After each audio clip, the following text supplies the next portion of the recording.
Jumlah kasus COVID-19 di Indonesia masih mengalami peningkatan yang cukup signifikan. Total kasus COVID-19 di Indonesia per tanggal 20 Mei 2021 sudah mencapai 1.758.898 kasus. Selain antisipasi lonjakan pasca libur Lebaran, potensi klaster perkantoran juga harus diwaspadai.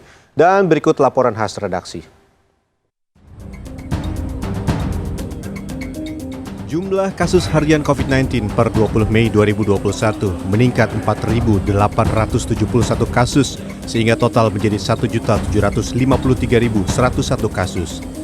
Meski begitu, Satgas COVID-19 menyebut ada penurunan jumlah zona resiko tinggi dan sedang di kabupaten kota se-Indonesia.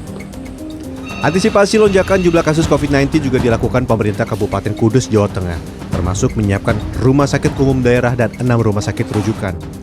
Hingga Kamis 20 Mei tercatat 36 pasien menjalani isolasi mandiri.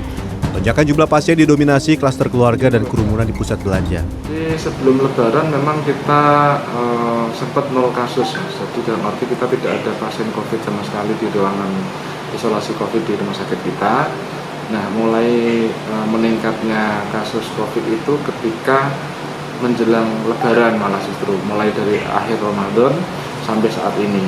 Yang dulu ketika sebelum Lebaran itu 0 di awal Ramadan itu, kemudian menjelang akhir Ramadan ini dari 4 kasus naik menjadi 19, sekarang naik lagi menjadi 36. 36 pasien yang menjalani isolasi mandiri kebanyakan berusia produktif, ya 90% berjenis kelamin perempuan.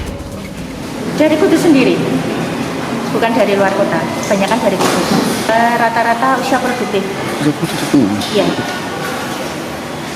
Dan kebanyakan perempuan. Kebanyakan perempuan? Ya.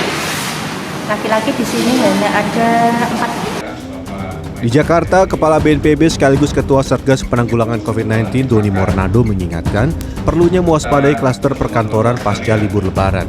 Ini pun kami ingatkan kepada seluruh daerah untuk betul-betul memperhitungkan semua risiko yang akan terjadi ketika ada mobilisasi warga dalam jumlah yang cukup besar.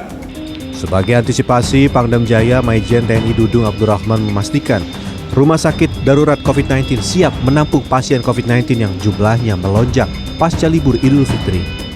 Jadi ada tower 4, tower 5 yang kita siapkan karena memang sisa bed masih cukup banyak. Tetapi kita antisipasi juga tower 8, 9, 10 di Pademangan. Nah, karena pernah terjadi lonjakan juga di September dan Januari. Sehingga PMI kita alihkan ke hotel. Hotel pun sudah kita siapkan.